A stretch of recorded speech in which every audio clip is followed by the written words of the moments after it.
بسم اللہ الرحمن الرحیم۔ شروع اللہ کا نام لے کر جو بڑا مہربان اور نہایت رحم فرمانے والا ہے۔ ایک شخص ہر روز رات کی تنہائی میں اللہ تعالیٰ کا ذکر کیا کرتا تھا۔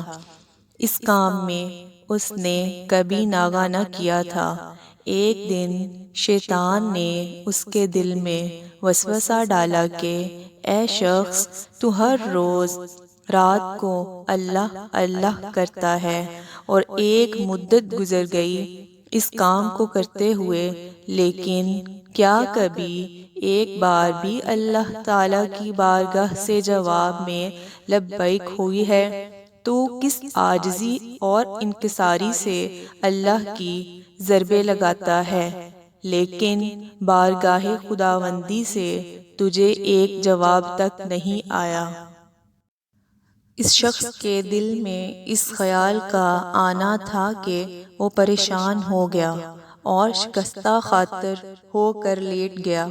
خواب میں اسے حضرت خضر علیہ السلام کی زیارت ہوئی۔ آپ نے اس سے پوچھا، اے اللہ کے بندے، تو اللہ کے ذکر سے رک کیوں گیا ہے؟ کہنے لگا، میں تو ہر روز اللہ اللہ کرتا تھا، لیکن جواب میں میرے پاس لبیک نہیں آیا، اس لیے میں اس بات سے ڈر گیا کہ شاید میں اللہ تعالیٰ کی بارگاہ میں مردود ہوں۔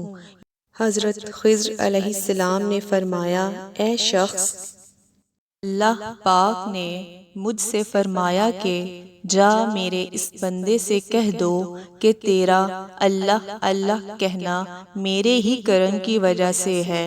کیا میں نے تجھے اپنے کام میں نہیں لگا رکھا ہے؟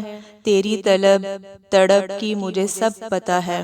میں تجھے بھولا نہیں ہوں، نہ ہی میں نے تجھے نظر انداز کیا ہے۔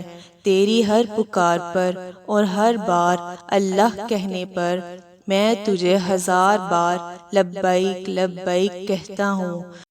تجھے یہ سوچ، یہ عمل، یہ طلب میں نے ہی دی ہے اور میں نے ہی تجھے اس کام پر لگایا ہے، اور اصل میں تجھ سے زیادہ مجھے ہی تیرا اشتیاق و شوق ہے۔ اس شخص نے یہ خواب دیکھا تو ہڑبڑا کر اٹھ بیٹھا اور فوراً صدقے دل سے تائب ہوا اور پھر دوبارہ اللہ تعالیٰ کے ذکر میں مشغول ہو گیا۔ دوستو، اگر آپ مزید اسلامک ویڈیوز دیکھنا چاہتے ہیں تو AW اسلامک وائس کو سبسکرائب کریں تاکہ ہماری نئی آنے والی ہر ویڈیو آپ تک پہنچ سکے۔ جزاک اللہ۔